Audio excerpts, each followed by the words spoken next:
राधे श्याम। मैं आकाश देव आप सभी के समक्ष अपनी प्रस्तुति देने दोबारा से उपस्थित हूँ और मैं आशा करता हूँ परमपिता परमात्मा से कि आप कुशल मंगल होंगे, स्वस्थ होंगे। आज का जो विषय है बहुत सुंदर विषय लेकर आया हूँ। आपको जानकर और सुनकर बड़ा हर्ष होगा। आज का विषय कोई बुक्स, कोई किताबों से नहीं है। आज का विषय ये मेरा अनुभव है। मैं चाहता था कि मैं आपके साथ इस अनुभव को साझा करूं, इस एक्सपीरियंस को साझा करूं।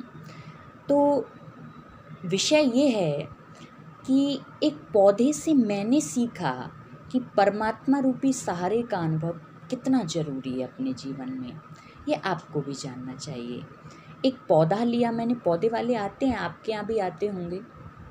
एक पौधा लिया, उसको गमले में लगाया। गुड़हल का पौधा था, छोटा सा पौधा था।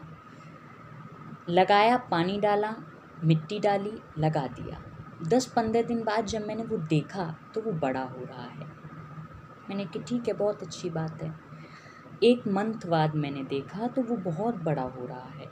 उसे एक सहारे की ज़रूरत है। किसकी ज़रूरत है? ध्यान से सुनना एक एक शब्द को। एक सहारे की ज़रूरत है, मतलब एक सपोर्ट की ज़रूरत है। अगर वो उसे सपोर्ट मिल जाए, वो सहारा उसे मिल जाए, तो ये समझ लीजिए उसके जीवन में आनंद ही आनंद है।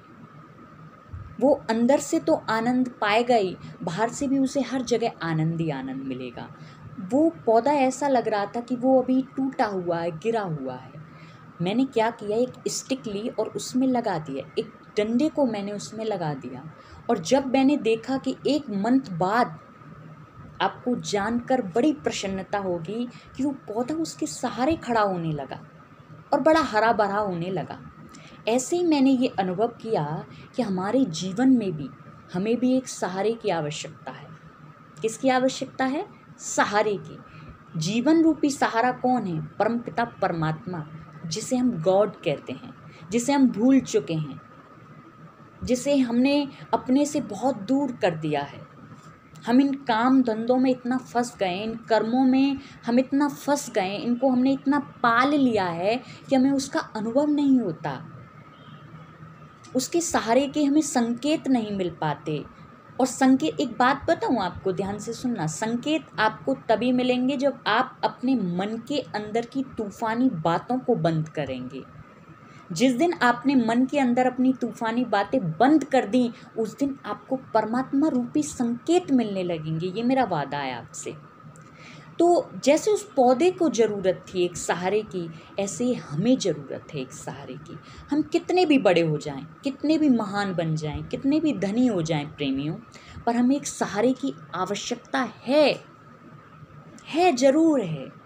और आप अनुभव करके देखना, जब आप ऐसा लग रहा हो कि हम हारा महसूस कर रहे हैं, परिस्थिति के वशीभूत हो गए हैं, तो बड़ी दिल से, हृदय से उस परम पिता परमात्मा को याद करके देखिए, उस गॉड फादर को याद करके देखिए, फिर आपको वो संकेत मिलने लगेंगे।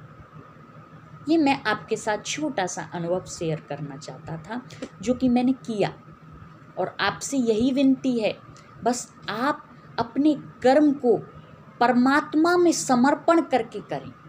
ऐसा नहीं है कि आप कर्म कर रहे हैं, भूल चुके, शाम सुबह के गए, शाम को आए, सो गए। नहीं, 5 मिनट तो दे सकते हैं, 10 मिनट, जिस पर जितना समय है वो परमात्मा से रूह रेहान करो। रूह रेहान का अर्थ जानते हैं? बातें करना। समझ रहे हो ना?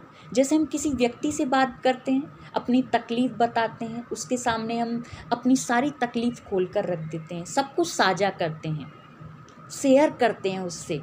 ऐसे परमात्मा से शेयर करो, प्रभु आज ये हुआ, आज ये हुआ, और एक संबंध बनाइए, कोई भाई का, कोई माँ बाप का, किसी का भी, ठीक है ना? तो उसको अनुभव करेंगे तो आपको संकेत मिलने लगेगा। आज ये हुआ, आज मैंने कोई गलती तो नहीं की, आज मुझसे ये गलती हो गई तो मुझे माफ़ करना, और मुझे प्रभु ये दिक्कत है, मैं परेशानी में हूँ, मुझे थोड़ा रास्ता दिखाइए। ऐसे जब आप 5-10 मिनट रूह रेहान उससे करेंगे, आपसी मेल बढ़ाएंगे, तो आपको संकेत मिलने लगेंगे। ज़रूरी नहीं है कि ये नौजवानों के लिए नहीं है, ज़रूरी नहीं है ये यूथों के लिए नहीं है, बुजुर्गों के लिए नहीं। आप विश्वास रखते हो या नहीं रखते हो। देखिए एक बात मानिए, जो नास्तिक हैं, जो विश्वास नहीं रखते, एक उनसे मैं प्रश्न करना चाहूँगा कि चलो आप विश्वास में कि भगवान भगवान नहीं होता, कुछ नहीं होता ऐसा, तो एक बात बताइए, हम जानते हैं कि शरीर हमारा ऊपर से चल रहा है, सभी अंग अपना अपना कर्म कर रहे हैं, तो एक बात बताइए, अंगों को शक्ति कौन दे रहा है? बच्चा गर्भ में 9 महीने में बड़ा हो जाता है और फिर धीरे धीरे अपनी आयु में आने लगता है, कौमार अवस्था, यौवन अवस्था, वृद्ध अवस्था, फिर चला जाता है, फिर आ जाता है। ये परमात्मा रूपी शक्ति के ही सहारे सब कुछ हो रहा है, उसके बिना कुछ नहीं होता प्रेमियों। तो मैं ये चाहता हूँ कि आप सब थोड़ा सा समय निकाल कर सुबह या शाम, जब भी आपको समय मिले, आप परमात्मा से बातें करें। जिस दिन आप परमात्मा से बातें करने लगेंगे, आपको हल्कापन महसूस होने लगेगा, ये मेरा अनुभव है।